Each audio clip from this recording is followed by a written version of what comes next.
Thank you for joining us today, Alison, to talk about embedding key skills. And I think perhaps we could start with a broad question about why we should bother to embed key skills. What is the importance of it in your view? I think there are two main reasons. The first one is really the legislative one. Since 2007, since the introduction of the reform of teacher training, acknowledging what the government have called the minimum core has been a central feature of both teacher training and also the move towards staff development for those people already qualified. So there is an element of all teacher training which now looks to acknowledge why it's important to embed literacy, numeracy and ICT. However, teachers have always done it, and they've always done it because it's part of good, effective practice. It's part of good, effective practice because there are lots of both young people and more mature learners who come into classes and they may not have the skills they actually need to not only fulfil their potential at that point, at the level at which you're teaching them, but to progress. And I think as teachers we would always want not only to give our students the qualification they're with us at that moment for, but to be able to get them to go on and achieve. So teachers have always done it, but they haven't done it in as formalised a way. And I know from my own professional practice that lots of teachers have been a little bit unsure about how to do it. So any teacher who's been trained within the last 7 years has actually had a chance to think about how they're doing it. And current teachers, it should be a central feature of our practice. Right. So we've got to do it, but also we ought to do it just because it's purely because it's the right thing to do. Yes, I personally think it makes our job as teachers a lot easier because, speaking from my own professional background, I've spent a lot of time working with people with literacy and numeracy difficulties. If you can address those difficulties and get those students confident, then it makes your job as a teacher a lot easier because there aren't so many misconceptions in the classroom, there aren't so many misunderstandings, students do better when it comes to their assessments. So actually putting some input in before the final assessment I think makes your job easier, particularly in terms of the marking, etc., because you're actually doing the same thing you're probably doing when you're marking work. You're just preempting that and you're actually thinking about what students might find difficult beforehand. Right, so to a certain extent we kind of do it anyway as teachers, but I guess we also maybe get a little anxious around it because of that legislative drive for it, and particularly around the terminology associated with it. Yes. You know, key skills, basic skills, core skills. Could you just spend a little time kind of delineating what those different terms mean? Originally, in vocational programmes such as BTECs, there were common or core skills, and those were strands that not only address literacy and numeracy and ICT, but also address things like teamwork.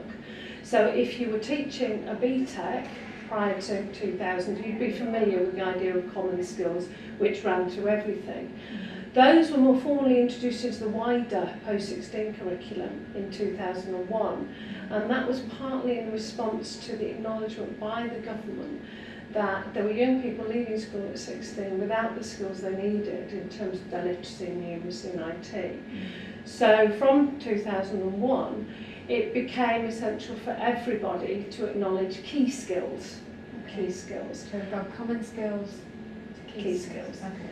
So within the 16 to 19 year age range, or those people who are slightly older who are doing BTEC qualifications, A-level and other vocational qualifications, there was this idea that everybody should embed key skills, so literacy and numeracy, and the three wider key skills, which were improving own learning and performance, problem solving and working with others. So staff were asked to address those. The term basic skills can be quite a confusing one because technically what we mean by basic skills is we mean literacy and numeracy, but possibly at a slightly lower level. The basic skills curriculum starts from what we call the entry level point, and it's particularly looking at working with learners who don't have English as a second language, English as a first language, who are starting from scratch, or who have specific learning difficulties. The major change just recently has been the change to functional skills. And functional skills is a concentration on literacy, numeracy and ICT, which links the post-16, the post-14 curriculum with the school's curriculum. So now both schools and FE, HE training institutions are doing assessment of functional skills. It's the same content. The literacy that's in functional skills is the same literacy that was in common or core skills. It is just another set of terminology. So again, if you've been teaching or training for a while, you will be doing this. The real difference with functional skills is the application. So functional skills is literacy, but not just for literacy's sake. It's applying and using and trying to make literacy a bit more explicit. So everything that you are teaching, not only you're teaching something, but you're trying to explain to students why you're doing it and where it links in with their own everyday roles. And what about those broader, softer skills that you talked about? Were they lost when we went to functional skills? So about team working and so on? Yes, they have been lost to a certain extent, and that's simply because of the assessment process, because when there were key skills, whatever qualification you were doing key skills as well. And particularly when you'd got qualifications that were assessed with portfolios, you were doing a lot of elements that were assessed via that form of coursework or portfolio. So your wider key skills, say for example you're working with others, would have been in group presentations. And there were specific criteria for assessing those.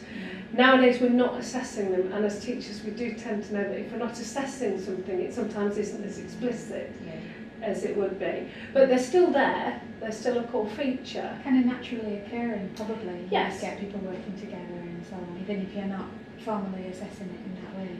I think the difference is as well, particularly if you're looking at working with learners who've come either straight from school, your 16 to 19-year-old learners, or those who've been in education recently, the idea of improving own learning performance is a very key element, because in schools nowadays there's much more of a feature of target setting for the learners. So somebody who's coming through a school system will be used to the idea that I have specific targets for me this term, next term, eventually. And those targets are linked to their longer term goals and qualifications. Right. Well, that probably leads us on really nicely to my next question, which is about how do we actually do it? You know, here I am, a teacher in FE. I know I need to embed functional skills. I'm conscious that my learners are coming in with that as a background to their studies. What do I do? How do I start? When you start thinking about embedding functional skills, the first step is just to look at what you already do, because you'll probably find that you're doing an awful lot of this anyway. And the best way to do it is to start with either your own scheme of work, or to go back to the module specification, the course outline, whatever documentation you're working on. And just to sit and look at it. I find it's best to do in collaboration, because I find it's really useful for people to feed off each other in terms of ideas. But what you're looking for is you're looking for the sorts of words in that specification or module that will relate to literacy, numeracy or ICT. So if I can give you some examples. Yes, do. When we talk about literacy teaching, we normally talk about 3 strands. And those 3 strands are speaking and listening, reading and writing. Now I think all teachers would say that that's part of what they do in their planning. And so when you're looking at those 3 strands, you're looking at opportunities for students to not only speak and listen, but also to improve their skills at speaking and listening. Not only to read, but become more effective readers. And I think this is particularly important when you are looking at progressing learners from the lower levels to the higher levels, because we'll know that the better you are at reading, particularly reading large quantities of information, the more effective you are as a learner. And then writing. So the 3rd strand is in developing your students' writing. So you've got those 3 strands of literacy that you've probably already got in your lesson planning anyway. And it's about making what you do a bit more explicit to the learners. So, for example, you may give your learners a handout, a module outline, particularly at the beginning of a session. You may say to them, this is what we're going to do. One of the strategies I use is to make it very explicit what I want my learners to do in terms of reading that information. And that's to talk to your learners about skimming and scanning. So when you give a piece of text out, you may say to your learners, right, I want you to read this and give me some opinions, give me some impressions. And that's what we call skimming skills, that's reading. But just by saying to your learners, I would like you to read this article and tell me what you think it's about, or give me any thoughts that you have on first reading it. So by that, you are introducing them to the idea that that is a technique they can use. Yes, a way of handling text. Yes. Okay. Particularly when you're progressing your learners on and they're going to do more independent reading, they're going to be using the library, using more complex texts, understanding that you don't read a whole book cover to cover, you skim read. So getting them to skim read, and then following that on by introducing the idea of scanning. Scanning is where you're looking for specific information. And so skimming is to get a gist of what the passage is about. And scanning is the sort of thing that you can use really effectively with direct questioning. So you could say to your learners, I want you to look at this handout and can anybody find, for example, the date of this particular activity? Or can anybody tell me who's mentioned first in the passage? So it's asking them to read, again quickly, not detailed reading, but you are already giving them either the specific information, you may give them a specific name, or you may be asking them to look for a category, so date, time, place, and so on. But again, tell your students, I'm now going to ask you to scan through this piece of work and look for this particular information. And then when you've done that activity with them, again, it's about making it explicit. It's about saying, now, when you go to the library and do research for your assignment, I would like you to use those skimming techniques, think about the gist, what is the article about, and then when you are looking for specific information, you are using scanning techniques. And that's skills in terms of their use of existing materials. How about, sort of thinking about developing them in terms of their ability to produce written content? I guess it's a similar sort of... Yes. In terms of the two strands of reading and writing, they're very, very linked, and we use the phrase receptive and productive literacy. So the receptive literacy is when you are receiving information either in a written form or a spoken form, because you're either listening or you're reading. And there are various things that you can do to improve student skills at receiving information. The most important one in terms of looking at literacy is looking at the type of structure of text that you use. So what types of text you give to your learners, and looking specifically at what they do with it in the classroom. And we use the terminology directed activities related to text, which is abbreviated as DARTS, to sum up a whole range of activities that you can do that help your students to be more receptive to the information that's put in front of them. So an example of a DARTS activity in a receptive way would be when the students are looking through a piece of text, you would ask them to highlight, physically highlight with the pen, keywords or phrases. So that would be one example of a DARTS activity. And again, it's making it explicit. If you look around the classroom, probably your learners that have got higher literacy skills, your learners that are more effective at improving their own learning, will be highlighting already. But it's actually saying to your learners, I would like you all to highlight. Also, depending on the stage at which your learners are at with their receptive skills, starting off small with just highlighting and then maybe asking them to highlight specific things in response to questions from you, or even to the extent of using colour coding. So could you, for example, highlight all the important facts in the piece in one colour, and can you highlight anything that strikes you as particularly unusual in another colour. So getting them to actually engage with the text. This works very well for visual learners as well. It also works very well as a peer assessment tool, because if you've got a group of learners who are working together, they will quite naturally look at it, oh, I didn't notice, oh, that's really interesting. Because if you've got people reading silently, they don't know whether they're taking in the correct information, whereas it makes it more collaborative learning activity. And I would usually follow that up by sharing as well some peer assessments, saying, could you just look and see if you've got the same information as your partner. You can follow that up in terms of making students then do productive activities by taking that idea of, for example, key terminology in a subject area, and then creating some very small activities related to that. So, for example, if you've introduced a piece of text, got them to highlight some key vocabulary, you might need to focus on that key vocabulary. So you could, for example, get them to use a piece of new vocabulary in another sentence form. So get them each to write a sentence. So, for example, in my session this afternoon, one of the pieces of key terminology was taxonomy. So I introduced the subject of taxonomy to my learners, got them to say the word, established that we knew what it meant, and then got them to think about how they would use that in a sentence. Again, you can either make this a very, very short activity, just get them to tell each other how they would use taxonomy, or get them to write it down. And it's just thinking about extending that vocabulary, so we're not only reading it, we're understanding it. And this is where you can start to bring in the use of IT. Okay.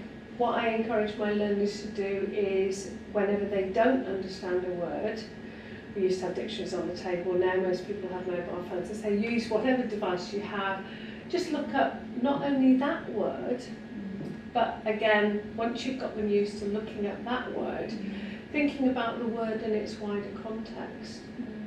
What's the opposite? Yeah. What are related words? Yeah. And then again, making that a little bit more explicit. So if you've got a learner to look at the word taxonomy, establish what it means, say, what other words could we use instead of taxonomy? When you're writing your essays, you may think of a word to use, but sometimes there are other words that are better. So just gradually introducing them to the idea that there are lots of related words, and some of them might be better because the more vocabulary they use, they're likely to do better in their assessments at the end. Okay, you've started to move there a little bit into ICT, and I don't know about you, but my experience has been that generally people are rather more confident with introducing literacy, and after that perhaps ICT. The one that seems to me to be most challenging to people, particularly if they're not mathematicians or scientists, is numeracy. So have you got any recommendations for how we can get number into our specialisms if they're not central to it? The thing is recognising where it is. There's a number in every single specialism, but I think people, because they've tended to do maths as a discrete subject at school, and most of us had our own education in an era where there weren't the links made. You see mathematics as something that you did and you've forgotten about, and put it to one side. But the real thing with numeracy is don't think about maths, think about number. And again, look at your subject specification and look at where there is number, and number in its widest sense. So number as date, as time, and that links very much into chronology as well. So thinking about when things happened, were they before or after? So encouraging your students to think about, for example, sequencing activities. Also thinking about number as money. Virtually all subjects have money in them in some way, and particularly if you're dealing with subjects such as business or law. One of the really, really good strategies I use a lot for number is, rather than giving students information that you might want to give them in terms of, you might want to talk about, for example, profit or loss, or an example with law, you might want to talk about awards that are given by courts for certain cases. Rather than giving them the information, you give them part of the information and you ask them to work things out. And that's a really simple way of introducing some numeracy into your lessons without students even realising that they're doing it. So for example, if you're looking at profit or loss, you might want to give a number of different figures and say to those, what was the highest? What's the highest figure there? What's the lowest figure? Okay, what's the difference between them? Or you could look at a number of different years and say to those, okay, not very useful to have all these different figures here. What would probably be more useful is if we knew on average what the figure was. And again, it's just about introducing a very, very simple step. Again, supported by the use of their handheld technology, because most people have phones that they can use as calculators. And I think the way that I found most effective is to do it collaboratively, to get them to work out together, and most importantly, to get a consensus from the group about checking answers, because that we're feeding into improving own learning and performance. So saying to each group, well, what's your answer? So developing their skills of working collaboratively. Yes, and checking each other and supporting each other. Yeah. The other big area, not just number as in time and money and date, but in statistics. We all use statistics, but we don't necessarily talk about the statistics, and we don't encourage our learners to question them.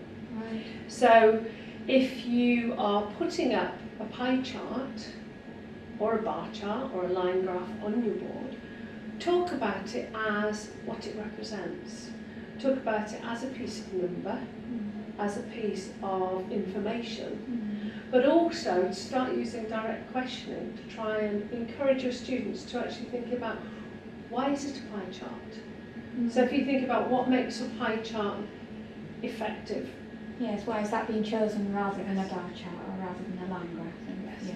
Looking at the relationship between the pie chart and what it's representing. So, for example, a pie chart represents a whole thing. How much is that whole thing? And some very, very simple questioning which help your students understand the relationship between percentages and fractions. So, looking at a pie chart and just saying, oh, looking at this sector here, do you think that's more than half? Less than half? Is it bigger than a quarter? Less than a quarter?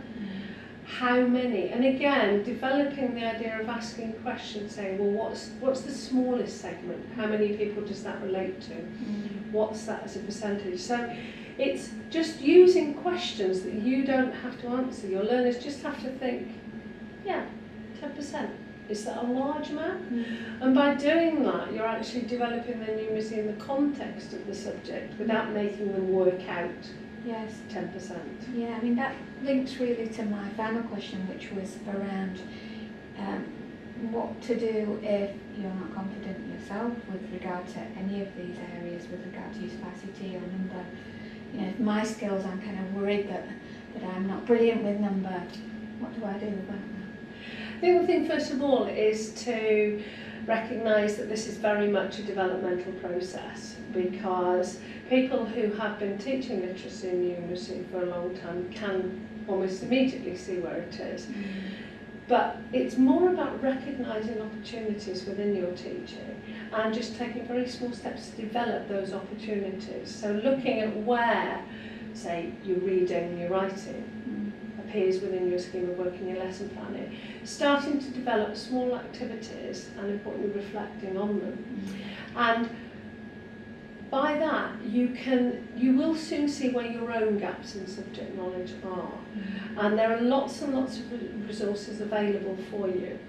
There are lots of resources available for you in terms of developing your own personal skills if you feel you're not quite certain about things like the possessive apostrophe, or you still get a bit stuck on spelling, or you're not certain about the relationship between fractions and decimals and percentages.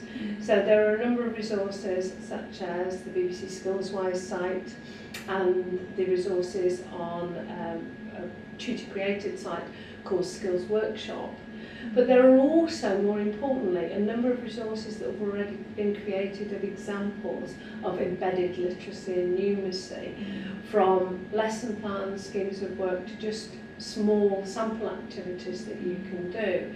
So they've been collected together. They were developed under the government's Read Write Plus strategy, which looked at addressing the skills of the adult population, and they're now available through the Excellence Gateway site. So there are what we call contextualised activities at different levels. So there are ready-made lesson plans and resources that you can look at. And the interesting thing is, when you look at those, you will find your own lessons there. You will find your lesson on whatever topic, but it will just have the literacy or the numeracy or the ICT made a bit more explicit. Yeah, highlighted a little bit. So it's what you're doing already, it's just a slightly different way of thinking about what you're doing. Okay. And it is about setting yourself just a few goals, and then once you're confident with that, then you can start extending it. And reflecting as well on how that activity went with the learners, because the more you talk to them about their literacy and numeracy, the more they're likely to tell you about the areas that they feel they need help with. So you will tend to find that you get feedback from learners, things like them telling you they don't understand vocabulary, or interestingly, a lot of the time, people can read a word, but they don't know how to say it. So by having some just very informal conversations about, do we know what that means? I was using an example with my law students today, and I used the word taught. Now, taught is one of those peculiar words in the English language. Yes, T-O-R-T if you're a lawyer, but if you're making some French apple flan, it could be spelled differently. If you're talking about something that's tight, or you could say, I was taught to ride by my mum. And just by saying to your learners, well, we're using this word, does anybody know that word in a different meaning? It just very, very gently outlines the fact that there's more than one spelling of the word. Okay, yeah, so doing it subtly. Very subtly. I think there's some key messages from me from what you've been saying there. The key things that strike me about what you've said is start with what you're already doing and find the key skills that are already there. I think your recommendations to introduce it into your lessons through questioning and through drawing out what your students can do, and then knowing how to help them and support them to move on, is really valuable to me. But it seems to me that the most important thing is this notion that we began with, which is that it's actually not centrally about the legislation, although of course we all need to comply, but that it's centrally about developing our learners and giving them the skills that they need to move on. Yes, because I was doing some work with a local FE college, and they're looking at developing their skills, and he was saying to me that in previous years he's had staff who've come and said, oh, it would be lovely if this particular student could get a higher grade, but they can't because they lack the language skills to do it. And I think, as he said, that sums it up really, because if we can develop students' language and numeracy skills, then they will be able to achieve those higher grades. And that's what we all want. We want our learners to achieve, and we want to improve their motivation to succeed. And there's nothing worse than losing a learner from your class because they feel demotivated because they can't access what you're giving them. Absolutely. Well, thank you very much. Thank you, Alison.